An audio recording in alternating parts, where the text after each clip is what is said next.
இனியா, பாரதி, அப்பா கிட்ட சொல்லாம இங்கெங்கடா வந்தீங்க? என்னடா இது கையில விளக்கலாம் சுற்ற போகுது? இல்லப்பா, இது சுடாது.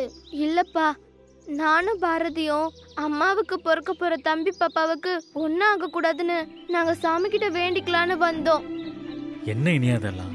உங்களுக்கு யார் சொன்னா? தாத்தா கூட அன்னைக்கு நாங்க கோவிலுக்கு வந்தோம். அப்ப தாத்தா தான் இதெல்லாம் சொன்னாங்க.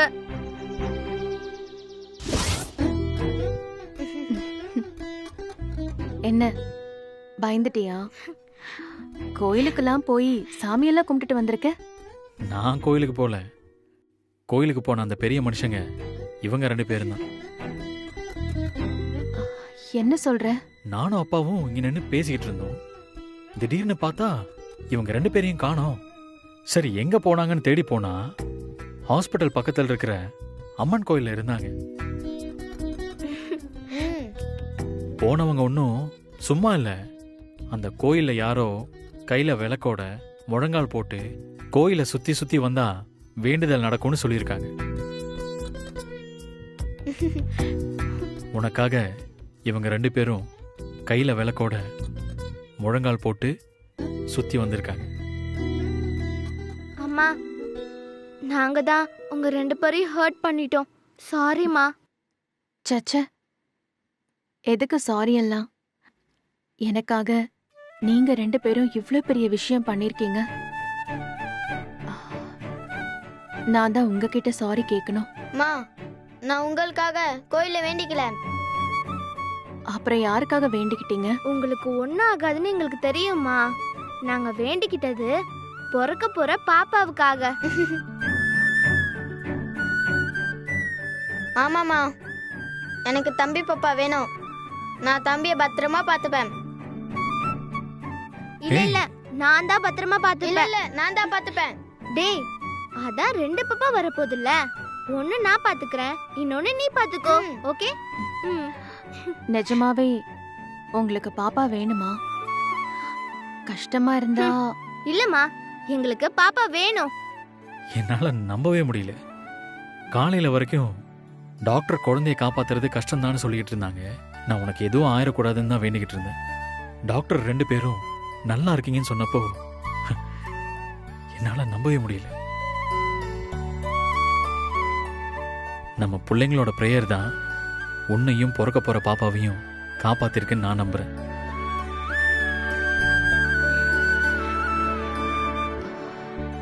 உங்க அப்பா என்கிட்ட சொன்னதைத்தான் நான் உங்ககிட்ட சொல்றேன். நாம 4 பேர்கிட்ட ஒரு பிரச்சனைய ஷேர் பண்ணும்போது அந்த பிரச்சனை குறைஞ்சிரும். ஆனா லவ்வ 4 பேர்கிட்ட ஷேர் பண்ணணும்னா அது அதிகமா தான் ஆகும், குறையாது. நாம எல்லாரும் ஒரே ஃபேமிலி. நாம எப்பவும் ஒன்னா இருப்போம். என்னோட எல்லா அன்பும் உங்க 2 பேருக்கும் மட்டும்தான். பிறக்க போற பாப்பாவை நீங்க பாத்துக்கோங்க. பாப்பாவை நானும் இனி அக்காவும் நல்லா பாத்துப்போமா. வக்கீல, எப்ப நான் உன் கைய பிடிச்சனோ அப்பவே எனக்கு தெரியும், எனக்கு எந்த கஷ்டம் வந்தாலும் அது தானாவே விலகிடும்னு. நீ ரொம்ப நல்லவன் வக்கீல. உனக்கு எப்பவுமே நல்லது மட்டும்தான் நடக்கும். இதேதான் நானும் சொல்லணும்னு நினைச்சேன். நீ என் வாழ்க்கையில வந்த பிறகுதான் எல்லாமே எனக்கு நல்லதா நடக்குது. அப்பா, அம்மாவை கூட்டிட்டு வெளியே போலாமா? போலாம்.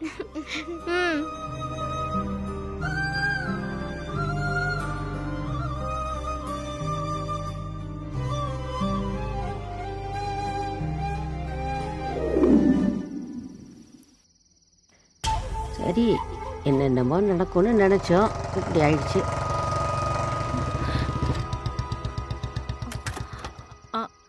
அன்பாக்காவுக்கு என்னாச்சு? இப்ப எப்படி இருக்காங்க? நல்லா இருக்காங்களா? நான் அவங்கள பார்க்கலாம் தான் நினைச்சேன். ஆனா அவங்களுக்கு என்ன பார்த்தாலே பிடிக்கிறது இல்ல. அவங்கள கஷ்டப்படுத்த வேண்டாமேனு தான் நான் வரல. என்ன சிவம், நான் கேட்டுட்டே இருக்கேன், நீங்க பேசாம இருக்கீங்க. சிவா என்ன ஆச்சு?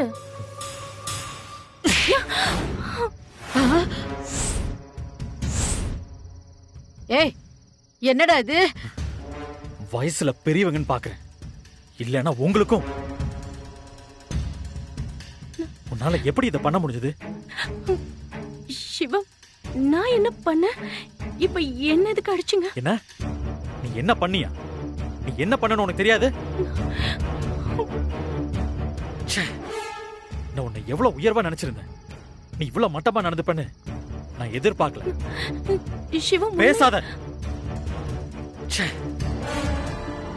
சென்னைக்கு தனியா நான் என் பொண்ணோட வந்தப்போ அவளை அம்மா மாதிரி பாத்துக்கிட்டது நீதான்.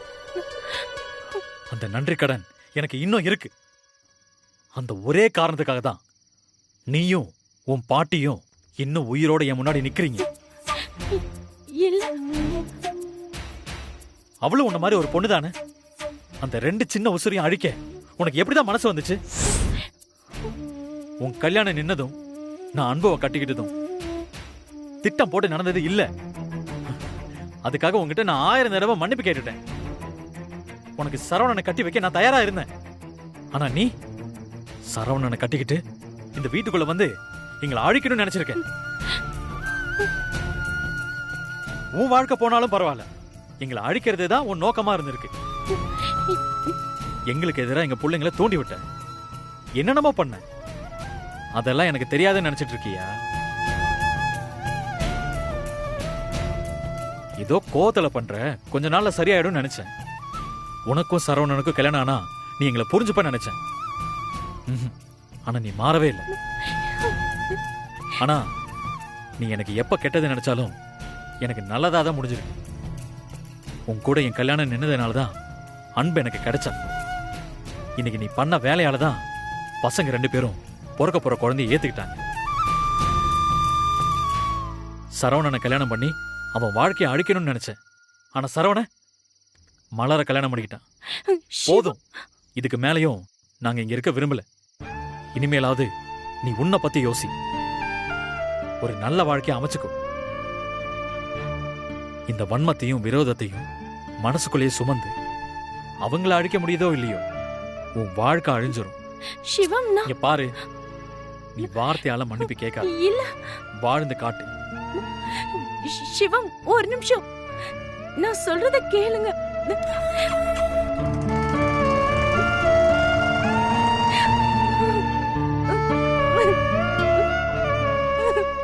பாட்டி,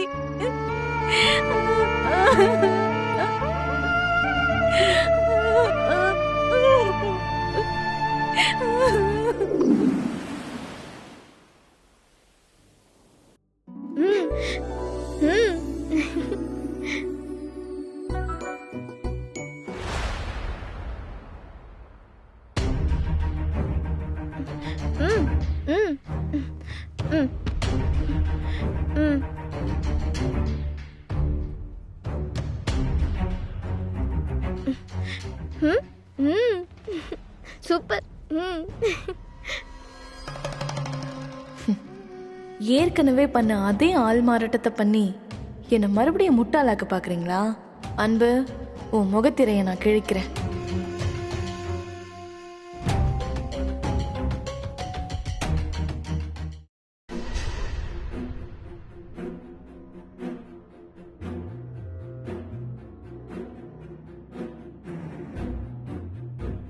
அரசி, எனக்கு இந்த கேஸ் ஜெயிக்கும்னு. அதுல கண்டிப்பா ஜெயிக்கும். எப்படி சொல்ற? நாம எதுவும் செய்ய வேண்டியதில்லை. அவங்களே ஒரு ஸ்வாப் பண்ணிருக்காங்க, அதை நான் கண்டுபிடிச்சிட்டேன்.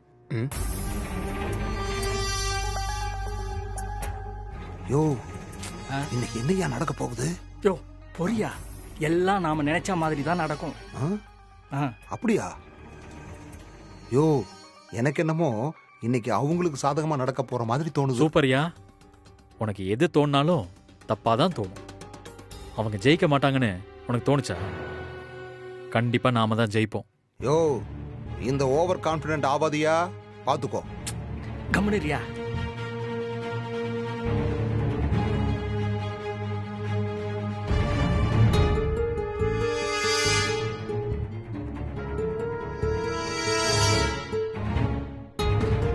வணக்கம். உட்காருங்க.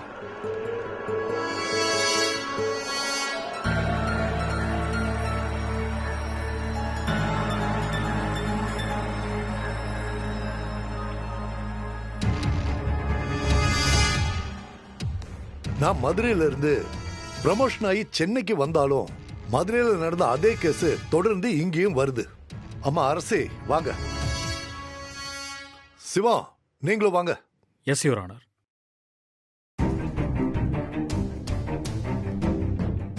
சாதாரணமா கவுன்சிலிங் பண்ணி ஜெயிக்க வேண்டிய கேஸ், அதை நீங்களும் விட மாட்டேங்கிறீங்க, இவரும் விட்டு கொடுக்க மாட்டேங்கிறாரு. இது இப்படி போயிட்டே இருக்க. சரி நீங்க ஆரம்பிங்க. யுவர் ஆனர், குழந்தைங்களுக்காக தான் மறுபடியும் திருமணம் பண்ணிக்க போறேன்னு சொல்லி என்னோட முன்னாள் கணவர் பல ஃப்ராடுத்தனம் பண்ணி அந்த அன்புவை கல்யாணம் பண்ணிக்கிட்டாரு. இதோ பாருமா, பழைய விஷயம் எல்லாம் பேசாதீங்க. புதுசா என்னவோ அதை மட்டும் சொல்லுங்க. இல்ல யுவர் ஆனர், இப்போ அன்புக்கு குழந்தை உண்டாயிருக்கு. குழந்தைய பாத்துக்கிறதுக்காக தான் அன்பு கட்டிக்கிட்டேன்னு சிவம் சொல்லிட்டு இப்ப 4 மாசத்துல அன்பு கூட ஒரு வாழ்க்கைய வாழ ஆரம்பிச்சிட்டாரு. இதோ பாருமா, கணவன் மனைவி ஒன்னா வாழக்கூடாதுன்னு, குழந்தைய பெத்துக்க கூடாதுன்னு சட்டம் சொல்லலையே. குழந்தை பிறந்துட்டா அவங்க இருக்கிற குழந்தைய பாத்துக்க மாட்டாங்கன்னு சொல்றதுலயும் எந்த விதமான நியாயமும் கிடையாது. இதான் உங்க தரப்பு வாதம்னா இந்த கேஸ நான் இப்பவே தள்ளுபடி பண்ணிடுறேன்.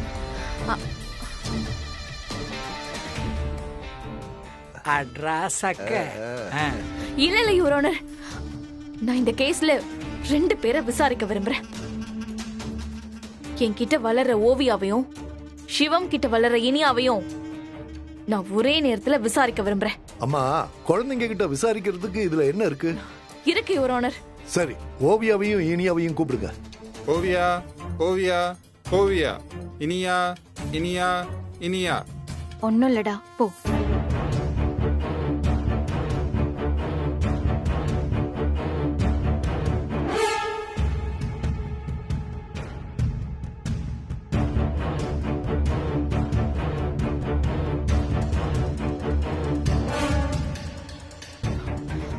உன் பேர் என்ன? மம்மி.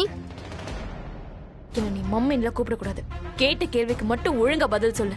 உன் பேர் என்ன? ஓவியா. உன் பேர் என்ன? இனியா. ஏமா, குழந்தைங்களை கூப்பிட்டு பேர் என்னன்னு விசாரிச்சுட்டு இருக்கீங்க? பாயிண்ட்டுக்கு வாங்கம்மா. இல்ல யுவர் ஆனர், இதுதான் என் பாயிண்டே. என்ன சொல்றீங்க? அன்பு இனியாவை ஓவியாவாவும் ஓவியாவை இனியாவாவும் ஆள் மாறாட்டம் பண்ணி என்னை ஏமாத்திருக்காங்க.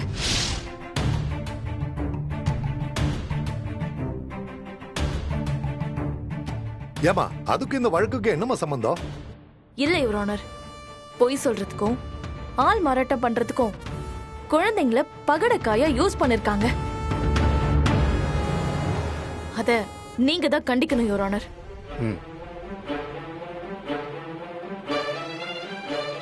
இத பாருங்கம்மா, ஆதாரம் இல்லாம குற்றச்சாட்டு சொல்றது சரியில்லை. இல்ல யுவர் ஆனர், இந்த குற்றச்சாட்டுக்கு ஆதாரம் இருக்கு. இன்னைக்கு கூட அந்த ஆள் மாறாட்டத்தை அன்பு பண்ணிருக்காங்க.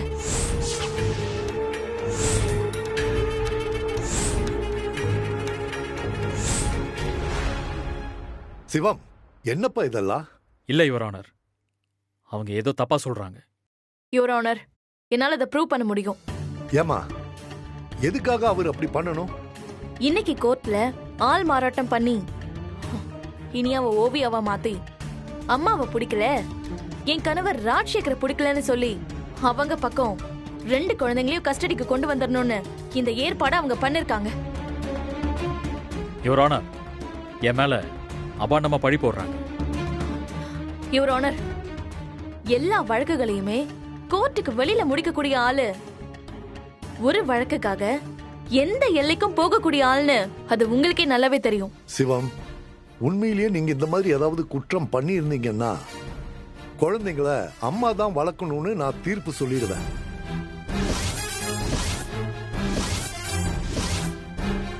அரசி, நீங்க ப்ரூவ் பண்ணிட்டீங்கன்னா 2 குழந்தைங்களையும் நீங்களே கூட்டிட்டு போலாம். Thank you your honour. Your honour, இனியாவுக்கு கண்ணாடி இல்லாம படிக்க முடியாது. இனியா கண்ணாடியை கழட்டிட்டு ஓவியா மாதிரி நிக்கிறா. இவ கையில ஒரு பேப்பரை கொடுத்து படிக்க சொன்னீங்கன்னா மொத்த உண்மையும் தெரிஞ்சிரும். பேப்பர் கொடுங்க. Okay your honour.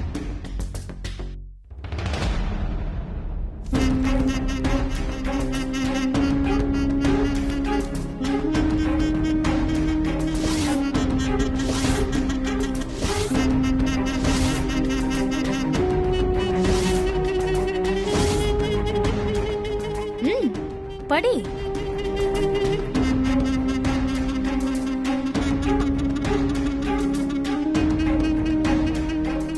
வங்காள விரிகுடா அருகே சென்னைக்கு 365 கிலோமீட்டர் தொலைவில் மையம் கொண்டு உள்ள புயல் கிழக்கை நோக்கி நகர்ந்து கரையை கடக்கக்கூடும். புயல் கரையை கடக்கும் நேரம் சென்னை, திருவள்ளூர், காஞ்சிபுரம் மாவட்டங்களில் சில இடங்களில் இடையூறு கூடிய மழை பெய்யும்.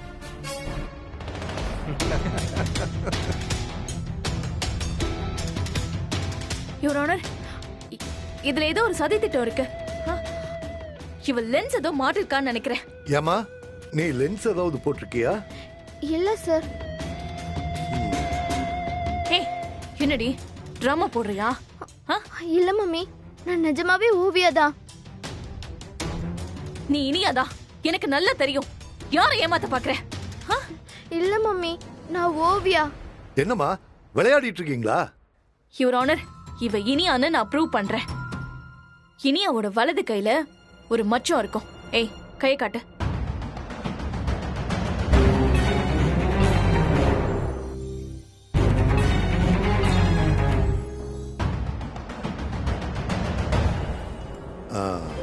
ஏமா, நீ கையை காட்டு.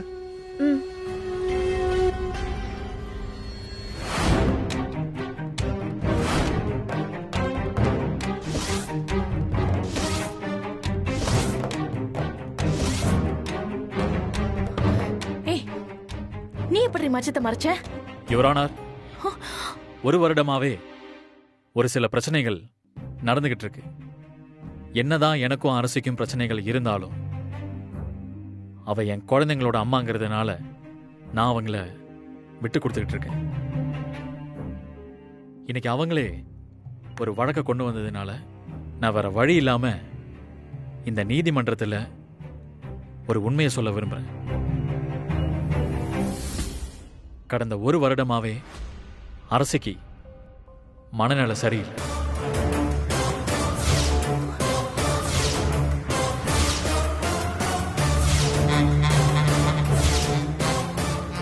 எஸ் யுவர் ஆனர், இனியாவை ஓவியானும் ஓவியாவை இனியானும் சொல்லிக்கிட்டே இருந்தாங்க. அதுக்கப்புறம் என் வீட்டில் நான் பாஸ்கரை கொன்னு புதைச்சிட்டேன், அதை தோண்டுங்கன்னு சொல்லி நிறைய பிரச்சனைகள் பண்ணாங்க. ஒவ்வொரு தடவையும் அவங்க சொன்னதுல உண்மை இல்லைன்னு ப்ரூவ் ஆயிட்டே இருந்துச்சு. ராஜசேகர், என்ன இதெல்லாம்? இரு அரசி, பொறுமையாரு.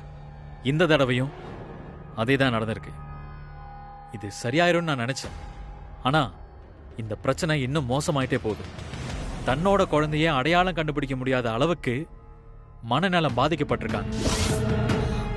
அவங்க மனநலம் சரியில்லை. அவங்க ட்ரீட்மெண்ட் போறாங்கிறதுக்கு டாக்டர் சர்டிபிகேட்டை நான் இப்போ உங்க முன்னாடி சப்மிட் பண்றேன்.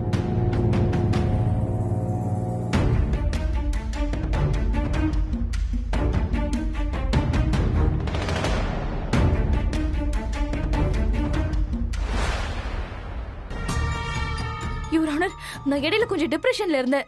ஆனா இப்ப நான் நல்லதா இருக்கேன். சிவம் சொல்ற மாதிரி எனக்கு எந்த பிரச்சனையும் இல்ல. யுவர் ஆனர், குழந்தைங்களோட நலன் கருதி என் 2 குழந்தைங்களும் என்கிட்ட வளரணும்னு நீங்க தீர்ப்பு சொல்லணும். No no no.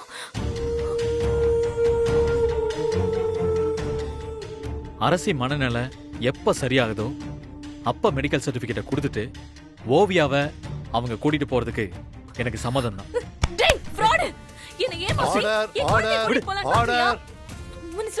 அரசே, இது கோர்ட். Behave yourself.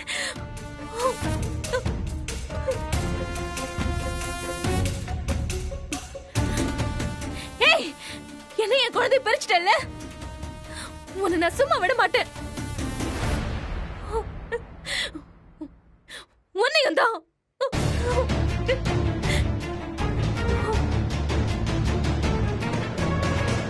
அரசியின் மனநிலை சரியாகிற வரைக்கும் ஓவியாவை குழந்தைகள் காப்பகத்திலோ அல்லது சிவத்தின் வீட்டிலோ வைக்கும்படி இந்த கோர்ட் உத்தரவிடுகிறது.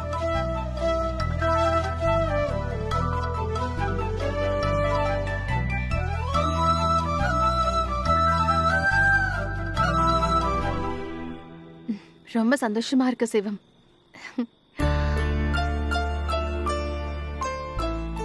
சொல்லுங்க சார். நாங்க ஓவியாவோட பேரண்ட்ஸ். இந்த நேரத்துல விசிட்டர்ஸ்க்கெல்லாம் அலோட் கிடையாது சார். தெரியும் மேடம். ஜட்ஜு கிட்ட இருந்து லெட்டர் வாங்கிட்டு வந்திருக்கோம். கொடுங்க.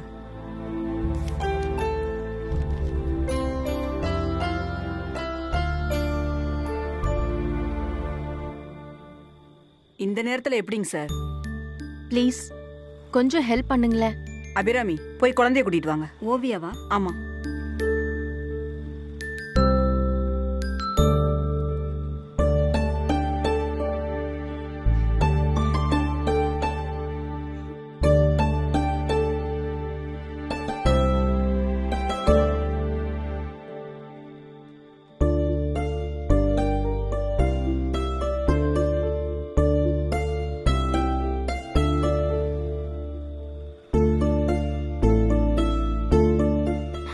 Daddy, mummy.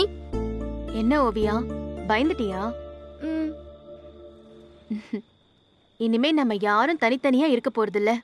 எப்பவும் ஒன்னா சந்தோஷமா இருக்க போறோம். எங்க சரி பாப்போம்.